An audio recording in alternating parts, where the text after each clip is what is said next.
Basically എല്ലാവരും ഇങ്ങനെ ചിന്തിച്ചുകൊണ്ടിരിക്കുന്ന ഒരു കാര്യമാണ് ഈ കല്യാണം കഴിക്കുമ്പോൾ എങ്ങനെയുള്ള ആളെ തിരഞ്ഞെടുക്കണം, എന്ത് വേണം എന്നൊക്കെ.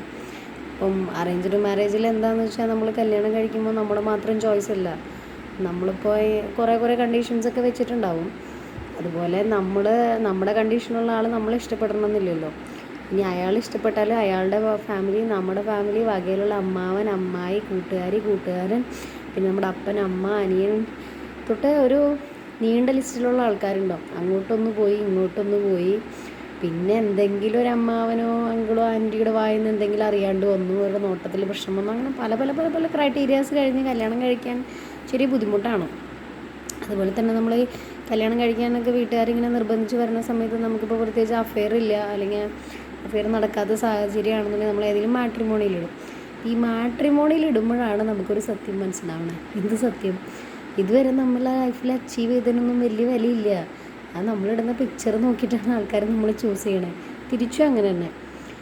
എത്ര പേര് പിക്ചർ നോക്കാതെ സാഹചര്യങ്ങൾ മാത്രം നോക്കി സെലക്ട് ചെയ്യുന്നവരുണ്ടെന്ന് അറിയില്ല. പക്ഷെ ഭൂരിഭാഗം പേരും നന്നായി ഫോട്ടോഷൂട്ടൊക്കെ ചെയ്യുന്നവരും സാധാരണ ക്യാമറയിലെടുത്ത് ചെയ്യുന്നവരും ഒക്കെ ഉണ്ട്.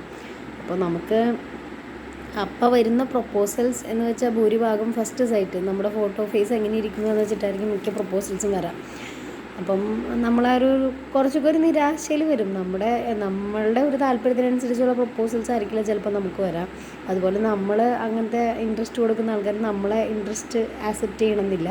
ശരിക്കും പറഞ്ഞാൽ എനിക്ക് തോന്നാറെന്ന് വെച്ചാൽ നമ്മൾ ഈ മാർക്കറ്റിൽ പോയിട്ട് സാധനങ്ങൾ വിൽക്കൂലേ, ഇപ്പം ഇങ്ങനെ നിരത്തി വെച്ച് ഇപ്പം 2-3 സെറ്റ് ആപ്പിൾ തന്നെ ഉണ്ടെന്നുണ്ടെങ്കിൽ ചിലപ്പോൾ നമ്മൾ നല്ല ഭംഗിയുള്ള ആപ്പിൾ നോക്കിയെടുക്കും, ചിലപ്പോൾ വില കുറവുള്ളത് നോക്കിയെടുക്കും, ചിലപ്പോൾ ടേസ്റ്റ് നോക്കിയെടുക്കും. അങ്ങനെ ഒരു മാർക്കറ്റിൽ വെച്ച അവസ്ഥയാണ് നമ്മൾ ഈ മാട്രിമോണിയിലൊക്കെ പോയി കല്യാണം ആലോചിക്കുന്നത്. പിന്നെ ഭൂരിഭാഗം പേര് ആ അവസ്ഥ കൂടെയാണ് പോകുന്നത്. അതിൻ്റെ കാരണം എന്ന് വെച്ചാൽ ഈ എല്ലാ ബ്രോക്കർമാരും പറയില്ല, പക്ഷെ നമുക്കുണ്ടായിട്ടുള്ളൊരു അനുഭവമാണ്. ഈ ബ്രോക്കർമാർ നമുക്ക് ഏതെങ്കിലും വീട്ടിൽ കല്യാണം കഴിപ്പിക്കാൻ പ്രായമായി ചെറുക്കനും പെണ്ണൊക്കെ ഉണ്ടെന്ന് കണ്ടു കഴിഞ്ഞാൽ അവർ നമ്മുടെ പാരൻസിനെ അപ്രോച്ച് ചെയ്യും. എന്നിട്ട് അവർ പറയും ബയോഡാറ്റ എഴുതി കൊടുക്കാൻ പറയും. അങ്ങനെ നമ്മൾ ബയോഡാറ്റ എഴുതി കൊടുക്കുമ്പം അവർ കുറച്ച് വ്യത്യാസങ്ങൾ അങ്ങോട്ടും ഇങ്ങോട്ടൊക്കെ മാറ്റും. ഇപ്പം എൻ്റെ കാര്യത്തിൽ അങ്ങനെ ഒരു ബയോഡാറ്റ എഴുതി കൊടുത്ത ബ്രോക്കർ വന്നിട്ട് പറഞ്ഞു, മോൾക്ക് 5 ഫീറ്റ് ഹൈറ്റേ ഉള്ളൂ, ഒരു കാര്യം ചെയ്യുക, ആ ഒരു 0.2 കൂടെ അങ്ങ് ഇട്ട് കൊടുക്കും. അല്ലെങ്കിൽ പിന്നെ അവരുടെ അടുത്ത് നമ്മുടെ അടുത്ത് അവർ സ്പെസിഫിക്കലി ചോദിക്കും നിങ്ങൾ മോൾക്ക് എന്ത് കൊടുക്കും. അങ്ങനെ കുറേ ക്വസ്റ്റ്യൻസൊക്കെ ഉണ്ട്. അപ്പം ഇവർ ഈ ബയോഡാറ്റയിൽ തന്നെ ചെറുതായിട്ട് തട്ടിപ്പ് ചെയ്യാൻ പറയണു. അപ്പോൾ പിന്നെ ഇവർ ഡയറക്റ്റ് പോയി എന്തൊക്കെ തള്ളി മറിക്കുന്നുണ്ടോ അങ്ങനത്തെ സാഹചര്യമൊക്കെ ഉണ്ടാവും. പിന്നെ പറഞ്ഞു വന്നത് ഞാനിതൊന്നുമല്ല, നമ്മൾ അറേഞ്ച്ഡ് മാരേജിൽ എന്ന് പറയുമ്പം നമുക്ക് ബേസിക്കലി നോക്കാവുന്ന കാര്യങ്ങൾ ഫ്രണ്ട്ലി ആണോ എന്നൊക്കെ നോക്കാം.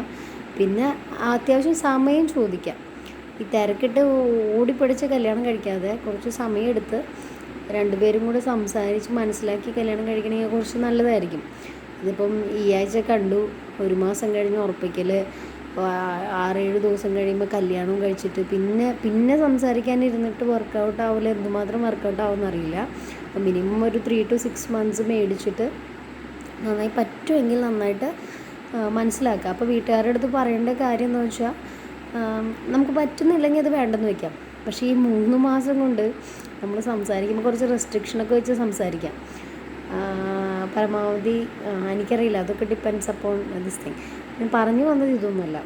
ഒരു മാരേജിന്, ഒരു ലോങ് ലാസ്റ്റിംഗ് ആയിട്ടുള്ളൊരു മാരേജിന് ഏറ്റവും ആവശ്യം വേണ്ട ഒരു കാര്യം എന്ന് വെച്ചാൽ, ഇപ്പോഴത്തെ ഒരു കാലഘട്ടത്തിൽ ഏറ്റവും കൂടുതൽ ആവശ്യം എന്ന് വെച്ചാൽ ഹസ്ബൻഡും വൈഫും നല്ല ഫ്രണ്ട്സ് ആയിട്ടിരിക്കുക എന്നുള്ളതാണ്. ഈ റൊമാൻസും ഇൻഫാക്ച്വേഷനും ഫാമിലിയും ബാക്കി എല്ലാ കാര്യങ്ങളും, ഈ നമ്മുടെ പ്രാരാബ്ധവും കാര്യങ്ങളും ഒക്കെ ആ വഴിക്ക് ഈ വഴിക്കൊക്കെ ഇങ്ങനെ പ്രശ്നങ്ങളുണ്ടാക്കി തട്ടിമുട്ടി കടന്നു പോകും. പക്ഷെ നമുക്ക് എന്തും പറയാവുന്നൊരു ഫ്രണ്ട് ഉണ്ടെങ്കിൽ അതാണ് നമ്മുടെ മാരേജ് ലൈഫിലെ അസെറ്റ് എന്ന് പറഞ്ഞിട്ടുണ്ടെങ്കിൽ. അസറ്റല്ല, അസെറ്റ്. കാരണം എന്ന് വെച്ചാൽ അപ്പോൾ നമുക്ക് എന്തും പറയാം.